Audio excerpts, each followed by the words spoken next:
সাথী পথে হারাতে পারবে না আজকে মানা তুমি আছো। নমস্কার বন্ধুরা, কেমন আছো তোমরা সবাই? আশা করি ভালো আছো, সুস্থ আছো, আর আমরাও ভালো আছি। আমার চ্যানেলের নতুন আরেকটা ব্লগে তোমাদের সবাইকে অনেকটা ওয়েলকাম জানাই। তো আজকের ব্লগটা দেখো, পুরো সকাল থেকে স্টার্ট করে দিয়েছি। উঠেছি অনেকক্ষণ আগে থেকে, খুব সকালে উঠেছি। উঠে এই যে ব্রেকফাস্ট বানিয়ে ঘরে কাজকর্ম সব কমপ্লিট করে তো এখন ব্রেকফাস্ট করতে বসছি। সকালবেলা পোহা বানিয়েছিলাম, তোমাদের দাদাভাই কিন্তু খাওয়া হয়ে গেছে। তারপরে আমি খাওয়া দাওয়া করে একদম রেডি স্টেডি হয়ে বেরিয়ে পড়েছি। এখন 8টা মতো বাজে। তো চলো তোমরা দেখতে থাকো ভিডিওটা। তোমরা তো আমাদের লুক দেখে বুঝতেই পারছো যে কি ভিডিও হতে চলেছে। তো শর্টস ভিডিও হয়তো তোমরা অনেকেই দেখে ফেলেছো। আমরা কোথায় যাচ্ছি, কেন যাচ্ছি, তোমাদের দাদাভাই কি দরকার বা কি কাজে যাচ্ছে সবটাই শেয়ার করব এই ভিডিওটাতে। আর তারপরে ওর কাজ শেষ হওয়ার পরে আমরা একটা জায়গায় ঘুরতেও গেছিলাম, সেটাও শেয়ার করব। তোমরা একদম ভিডিওটা স্কিপ না করে শেষ পর্যন্ত দেখতে থাকো। মাঝখানে একটা জায়গায় মানে আমাদের স্কুটিটা খিদে পেয়ে গেছিলো, তাই ওকে খাওয়ানো হলো। তারপরে এই যে আমরা আবার এগিয়ে চলেছি। সাথী পথে হারাতে পারবে না আজকে মানা তুমি আছো সাথী আমার, হোক না সে পথ জানা। ও তোমার সাথে পথ হারাতে কেউ মনা তুমি আছো সাথী। একদম নতুন একটা জায়গায় চলে এসেছি। আর এখান থেকে দেখো পুরো শহরটাকে কিন্তু দেখা যাচ্ছে, মানে একদম উপরে আছি আমরা, নিচের দিকেই যেতে হবে এখন। আর দেখো পুরো শহরটাকে দেখা যাচ্ছে এখান থেকে। ভিউটা না জাস্ট দারুণ লাগছিল, মানে খুবই সুন্দর একদম। তো তোমাদের কেমন লাগছে অবশ্যই জানিও ভিউটা। তো আজকে একদম নতুন একটা জায়গায় চলে এসেছি। তো যাই হোক, মোটামুটি আমাদের গন্তব্যস্থলে প্রায় পৌঁছে গেছি। তো বন্ধুরা ফাইনালি আমরা পৌঁছে গেছি আমাদের ডেস্টিনেশনে। তো দেখো এখন হেলমেটটা খুলতে মনে হয় যেন মাথার উপর থেকে একটা বোঝা নামলো, এরকম অবস্থা। চলো ভেতরের দিকে যাওয়া যাক এখন।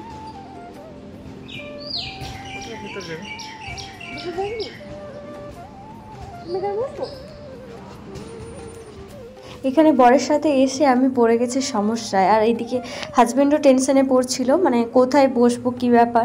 অ্যাকচুয়ালি যেখানে এসছে ওর একটা এক্সাম ছিল, ওই জন্য কিন্তু এসছে। আর সেখানটায় ভেতরে ঢুকতে দেবে না, মানে শুধুমাত্র যে এক্সাম দেবে ওই যেতে পারবে। তো সেরকমভাবে যেতে দেবে না, ওই জন্য কোথায় বসবো না বসবো প্রচুর সমস্যায় পড়ছিলাম। আর এদিকে তোমাদের দাদাভাইও কিন্তু প্রচুর পরিমাণে টেনশন করছিল। যাই হোক, এখানে পাশে একটা দোকান ছিল, সেই দোকানটায় কিন্তু বসছিলাম। সেই দাদাভাইটা খুবই ভালো। তো ওই দোকানে এই যে কফি খেয়ে নিলাম আমি আর তোমাদের দাদাভাই, দুজন মিলে কফি খেয়ে ও তারপরে চলে গেছিলো কাজে, মানে ওর দরকারে। আর তারপরে আমি এইখানটা একটু বসছিলাম। আর এখানটায় পুরো 4 ঘন্টা, পাক্কা 4 ঘন্টা আমাকে ওয়েট করতে হয়েছিল। আর ওয়েট করতে করতে ভাবছিলাম প্রথম দেখার কথা। আমাদের যবে প্রথম দেখা হয়েছিল না, তো ও আমার সঙ্গে দেখা করতে এসেছিলো, আমাকে প্রায় 1 ঘন্টা ওয়েট করেছিল। আর এটা হচ্ছে সেকেন্ড টাইম 4 ঘন্টা ওয়েট করালো। তো যাই হোক, সেটা একটা পরে কাহিনী একটা আছে, তোমাদের সঙ্গে পরে কোনো একদিন শেয়ার করব। তো যাই হোক, বলতে বলতে কিন্তু 4 ঘন্টা কেটে গেছে। বলতে বলতে নয়, 4 ঘন্টা কিন্তু অনেকটাই টাইম। তো অনেকটা টাইম লেগেছে, জাস্ট বোরিং লাগছিল, কি আর বলবো। যাই হোক, মোবাইল যেহেতু আছে তোমাদের সঙ্গে, তোমরা যেহেতু আছো সাথে, তো অনেকটা টাইম কেটে গেছে। তোমাদের সঙ্গে লাইভ হয়ে এসেছিলাম, কথা বলছিলাম, তো সেই জন্য কিন্তু টাইমটা আরও তাড়াতাড়ি কেটে গেছে। যাই হোক, এই যে ইনি এখন চলে এসছেন। তো এখন আমরা যাব। এবার ভাবলাম যে একটা জায়গায় ঘুরতে যাব। ও প্রায় বেরিয়েছিল হচ্ছে 2টোর দিকে, 2:05-10 দিকে।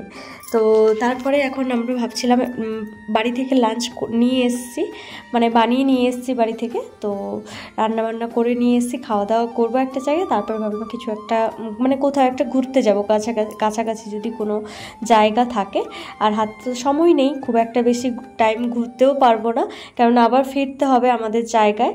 তো ওই জন্য খুব একটা বেশিক্ষণ ঘোরাও যাবে না, জাস্ট হালকা একটুখানি কোথাও থেকে একটু ঘুরে গেলে মাইন্ডটা অনেকটা ফ্রেশ লাগবে।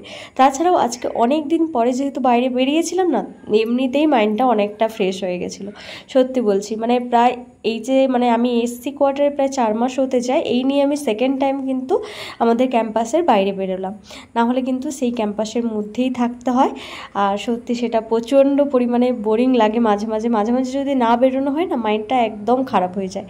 তো যাই হোক, এখন দেখো একটা জায়গায় দেখেছি, আর এখানকার রাস্তাগুলো কি বলবো, এত উঁচু আর এত নিচু, কি বলবো আর তোমাদেরকে, মানে উঁচু তো উঁচু আবার নিচু তো নিচু প্রচুর পরিমাণে। আর ভয় লাগছিল আমার প্রচুর পরিমাণে, কেননা রাস্তাঘাটগুলো প্রচণ্ড পরিমাণে উঁচু নিচু। আর তাছাড়া মাঝে মাঝে যদি স্কুটিটা যদি খারাপ হয়ে যায় তাহলে অবস্থা খারাপ হয়ে যাবে, আমি শুধু এটাই ভাবছিলাম। তো যাই হোক, এখন যাব একটা জায়গায়, তো সেটা হচ্ছে একটা কাছে পিঠে একটা জায়গা দেখলাম, বোটানিক্যাল গার্ডেন, তো ওখানটায় যাব ভাবছি। তুমি আছো সাথী আমার, হোক না সে পতা জানা। ও তোমার সাথে পথ হারাতে করবে না আজ কেউ মনা। তুমি একটা বোটানিক্যাল গার্ডেনে এসেছি, তো এই যে এখানটায় টিকিট কাটতে হবে, তো তাদের গেছে টিকিট কাটতে। তো বাইরে থেকে একটা জলের বোতল কিনলাম, বড় বোতল তো এখানে পাওয়া যায় না। গ্যাস আমার ব্যাগে আছে। তো এখানে হচ্ছে ভেতরে ক্যাশ লাগবে, কিন্তু আমাদের কাছে তো ক্যাশ সেরকমভাবে নেই, তাও আমি একটা 100 টাকার নোট নিয়ে এসেছিলাম সাথে। যাই হোক, এখন কাজে লাগলো। তো এই যে ও গেছে টিকিট কাটতে, বাইরে অনেক দোকান বসছে এখানে, আর এখানে টিকিট কাউন্টার আছে। তো চলো ভেতরের দিকে যাওয়া যাক। বলছে যে তো এখানে ভেতরে জলের বোতল অ্যালাউ নেই। তো দেখো এই সাইডে সুন্দর পার্ক রয়েছে, আর এই সাইডে একটা লেক মতো রয়েছে, বোটিং করা যাবে। ওখানে সিঁড়িতে বসে খাবার খেয়ে নিয়ে গিয়েছিল। কোথায়? কেন, চলো সেই দিকে কোথাও একটা বেঞ্চে বসি চলো। তো বন্ধুরা, এখন সকাল থেকে এমনি চিড়ে খেয়ে এসেছিলাম, দুপুরে কিন্তু খাওয়া দাওয়া হয়নি। দুপুরে রান্নাবান্না করে নিয়ে এসেছিলাম, এই যে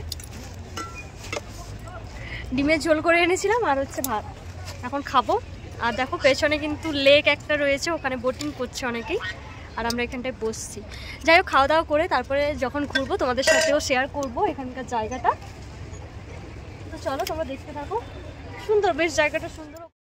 অ্যাকচুয়ালি বাড়ি থেকে খাবার বানিয়ে নিয়ে আসার কারণটা তোমাদের সঙ্গে আগে একটু শেয়ার করে নিই।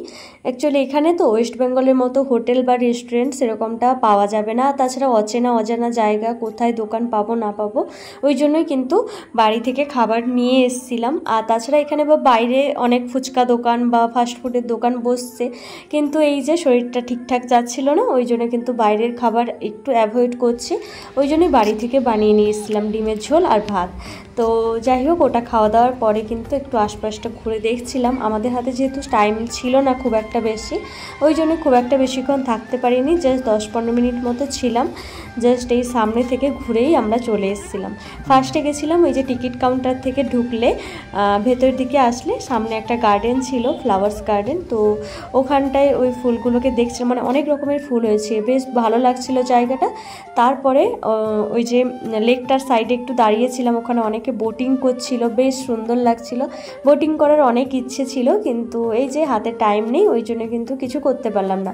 যাই হোক, বেটার নেক্সট টাইম পরে আবার আসবো জায়গাটায়, আর তখন আশপাশটা অনেকটাই ঘুরবো আর তোমাদের সঙ্গেও শেয়ার করব। তো যাই হোক, মোটামুটি এই যে আমাদের ক্যাম্পাসের বাইরে বেরিয়েছি, তাতে কিন্তু মাইন্ডটা অনেকটাই ফ্রেশ হয়েছে। এই মানে আমি এসসি কোয়ার্টারে প্রায় 4 মাস হতে চাই, মানে 4 মাস প্রায় হয়ে গেছে।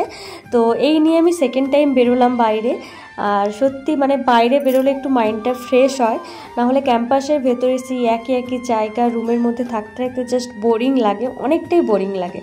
তো অনেকটাই মাইন্ড ফ্রেশ হলো।